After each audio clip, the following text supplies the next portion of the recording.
Hi, ನಾನು Sandeep from tech in Kannada. ನಮ್ಮ ದೇಶದಲ್ಲಿ ಹೆಂಗಪ್ಪ ಅಂತ ಅಂದರೆ ಎಲ್ರಿಗೂ ದುಡ್ಡನ್ನು ದುಡಿಯೋದು ಹೆಂಗೆ ಅಂತ ಹೇಳ್ಕೊಡ್ತಾರೆ. ಆದರೆ ದುಡ್ಡನ್ನು ಯಾವ ರೀತಿ ಸೇವ್ ಮಾಡಬೇಕು, ಆ ದುಡ್ಡನ್ನು ಯಾವ ರೀತಿ ಬೆಳೆಸಬೇಕು ಅಂತ ಯಾವ ಸ್ಕೂಲಲ್ಲೂ ಯಾವ ಕಾಲೇಜಲ್ಲೂ ಸಹ ಹೇಳ್ಕೊಡಲ್ಲ, ಯಾರೂ ಹೇಳ್ಕೊಡಲ್ಲ. ಆಯಿತಾ?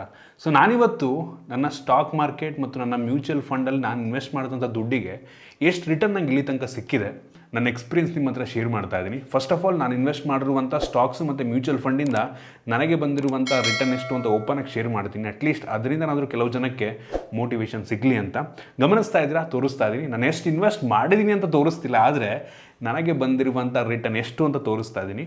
ನಾನು ಇನ್ವೆಸ್ಟ್ ಮಾಡೋಕ್ಕೆ ಶುರು ಮಾಡಿ ಸುಮಾರು 3-3.5 ವರ್ಷ ಆಗಿರ್ಬೋದು, ಲಾಕ್ಡೌನ್ಗಿಂತ ಮುಂಚೆ. ಆಯಿತಾ? ಅಂದರೆ 2019 ಮಿಡ್ಡಿಂದ ಮೋಸ್ಟ್ಲಿ ಸ್ಟಾಕು ಮತ್ತು ಮ್ಯೂಚುವಲ್ ಫಂಡ್ ಶುರು ಮಾಡಿದ್ದು ನಾನು.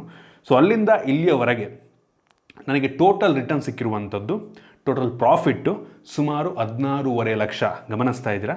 16,64,000 ರಿಟರ್ನ್ ಸಿಕ್ಕಿದೆ. ಜೊತೆಗೆ ಕರೆಂಟ್ ಅಂತ ಅಂದರೆ ಈಗ ಸದ್ಯಕ್ಕೆ ನಾನು ಫುಲ್ ಕಂಪ್ಲೀಟ್ ಪ್ರಾಫಿಟ್ ಬುಕ್ ಮಾಡಿರೋದೆಲ್ಲ ಸೇರಿಸ್ಕೊಂಡು 16.5 ಲಕ್ಷ ಅಪ್ರಾಕ್ಸಿಮೇಟ್ಲಿ. ಈಗ ಸದ್ಯಕ್ಕೆ ನಾನು ಪ್ರಾಫಿಟ್ ಬುಕ್ ಮಾಡದೇ ಇರುವಂಥದ್ದು 13.5 ಲಕ್ಷ ಇದೆ. ಜಾಸ್ತಿ ನಾನು ಲಾಂಗ್ ಟರ್ಮ್ ಇನ್ವೆಸ್ಟ್ ಮಾಡ್ತಾ ಇದ್ದೀನಿ. ಆಯಿತಾ? ಶಾರ್ಟ್ ಟರ್ಮ್ ಮಾಡ್ತಿಲ್ಲ. ಇದೇ ಕಾರಣದಿಂದ ಜಾಸ್ತಿ ಪ್ರಾಫಿಟ್ ಬುಕ್ ಮಾಡಿಲ್ಲ ನಾನು. ಅದರಿಂದ ಈಗ ಸದ್ಯಕ್ಕೆ ಇಷ್ಟು ಪ್ರಾಫಿಟ್ ಇದೆ. ಸೊ ಏನು ತುಂಬ ದೊಡ್ಡ ಪ್ರಾಫಿಟ್ ಅಂತ ಅನ್ನಲ್ಲ ಇದು. ಆಯಿತಾ? ನಾನು ಸ್ಲೋ ಇನ್ವೆಸ್ಟರು, ನಿಧಾನಕ್ಕೆ ಇನ್ವೆಸ್ಟ್ ಮಾಡ್ತೀನಿ. SIP ಮುಖಾಂತರ ಕೆಲವೊಂದು ಇನ್ವೆಸ್ಟ್ ಮಾಡ್ತೀನಿ.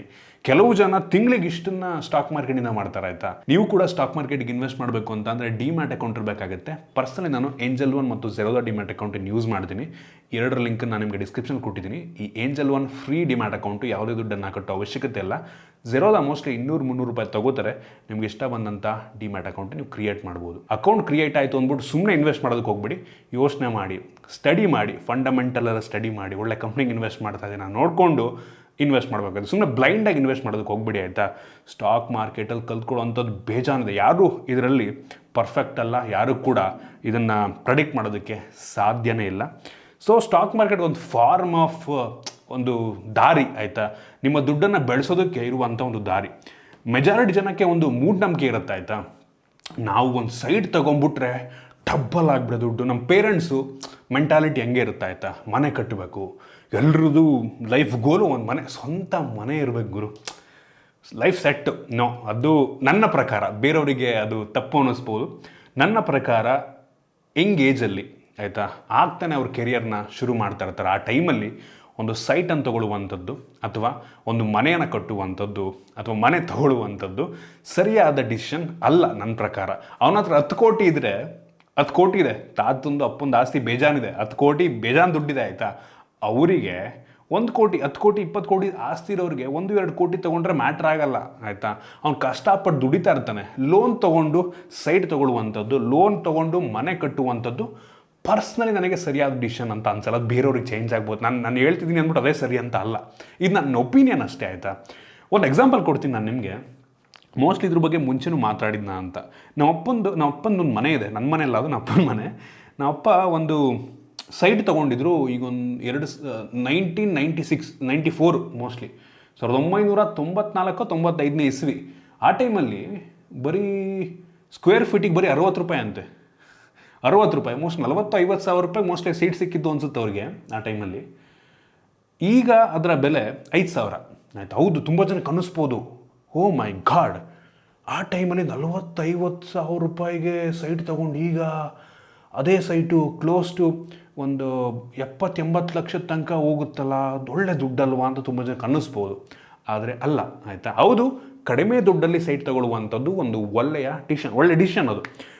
ಸ್ಕ್ವೇರ್ ಫೀಟ್ 1,000-1,500 ರೂಪಾಯಿಗೆ ತೊಗೊಂಡು ಅದು ಸ್ವಲ್ಪ ಡೆವಲಪ್ ಆಯಿತು ಅಂತ ಅಂದರೆ ಅಪ್ ಟು 5,000, 6,000, 7,000 ಬೇಕಾದ್ರೂ ಸೇಲ್ ಆಗ್ಬೋದು. ಆದರೆ ಒಂದು ವಿಷಯ ತಲೆಯಿಟ್ಕೊಳ್ಳಿ, ಒಂದು ಸೈಟ್ನ ಬೆಲೆ, ಒಂದು ಮನೆಯ ಬೆಲೆ ಒಂದು ಲೆವೆಲ್ ರೀಚ್ ಆದಮೇಲೆ ಫ್ಲ್ಯಾಟ್ ಆಗುತ್ತೆ.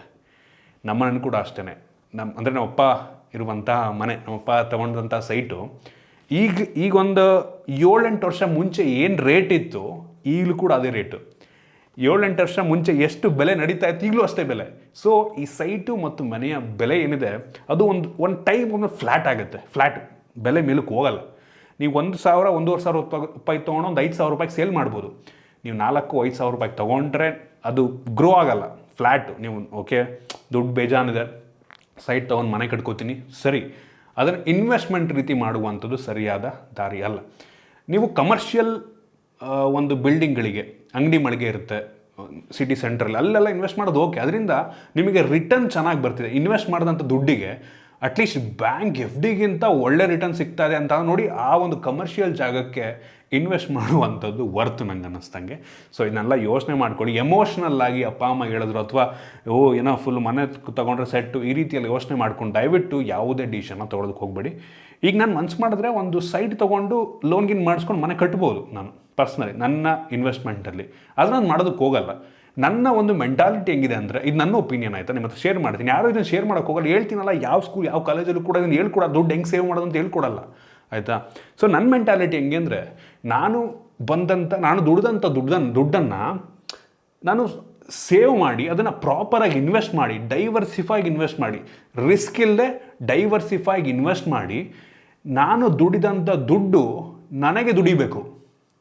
ಅಂದರೆ ನಾನು ದುಡ್ದಂಥ ದುಡ್ಡು ಸುಮ್ಮನೆ ಕುತ್ಕೊಬಾರ್ದು, ಒಂದು ಜಾಗದಲ್ಲಿ ಇರಬಾರ್ದು. ನಾನು ದುಡ್ದಂಥ ದುಡ್ಡೇ ನನಗೋಸ್ಕರ ದುಡಿಬೇಕು.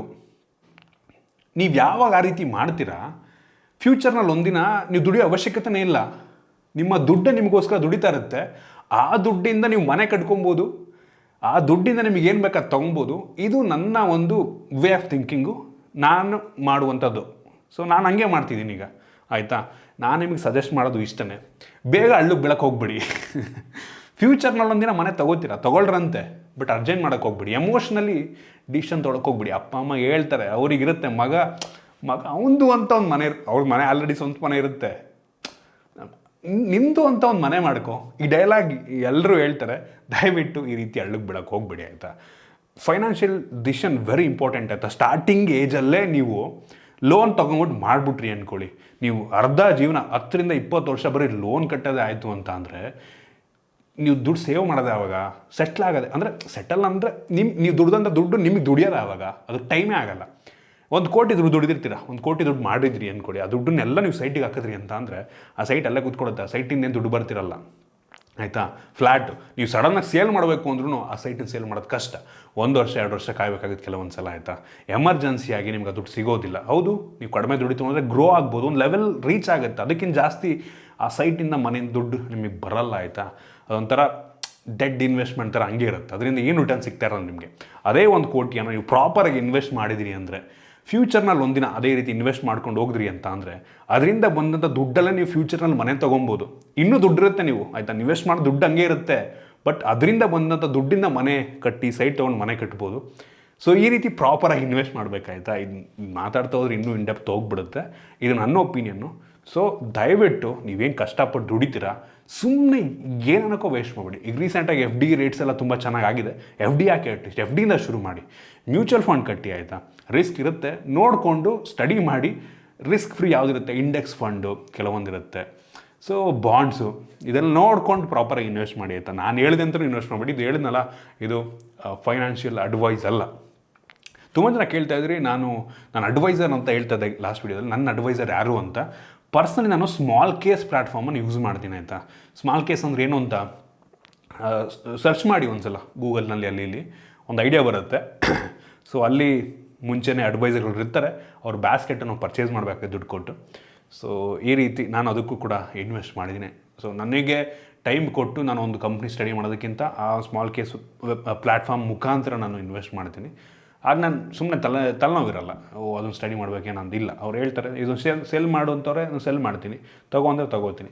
ಸೊ ಈ ರೀತಿ ಫಸ್ಟ್ ಆಫ್ ಆಲ್ ಇದು ಯಾವುದೇ ಒಂದು ಪೇಯ್ಡ್ ಕೊಲಾಬ್ರೇಷನ್ ಅಲ್ಲ. ಇದು ನನ್ನ ಒಂದು ಪರ್ಸ್ನಲ್ ಎಕ್ಸ್ಪೀರಿಯನ್ಸ್ ನಿಮ್ಮ ಹತ್ರ ಶೇರ್ ಮಾಡ್ತಾ ಇದ್ದೀನಿ ಅಷ್ಟೇ. ಐ ಹೋಪ್ ಈ ಒಂದು ಅಡ್ವೈಸ್ ನಿಮಗೆ ಯೂಸ್ ಆಗಿದೆ, ಅಟ್ಲೀಸ್ಟ್ ಒಂದು ಸಣ್ಣ ಪಾಠನ ಕಲ್ತ್ಕೊಂಡಿದ್ದೀರ ಅಂತ ಅನ್ಕೋತೀನಿ. ಇಷ್ಟ ಆಗಿದ್ರೆ ಲೈಕ್ ಮಾಡಿ, ಶೇರ್ ಮಾಡಿ. ಇದೇ ರೀತಿ ನಮ್ಮ ಬೇರೆ ಬೇರೆ ವೀಡಿಯೋಲಿ ನಮ್ಮ tech in Kannada YouTube subscribe ಮಾಡ್ಕೊಂಡಿಲ್ಲ ಅಂದರೆ ಈಗಲೇ ಸಬ್ಸ್ಕ್ರೈಬ್ ಮಾಡ್ಕೊಳ್ಳಿ ಮತ್ತು ಬೆಲ್ ಐಕನ್ ಕೂಡ ಕ್ಲಿಕ್ ಮಾಡ್ಬೋದು. ಸಿಗೋಣ ಮುಂದಿನ ವೀಡಿಯೋದಲ್ಲಿ.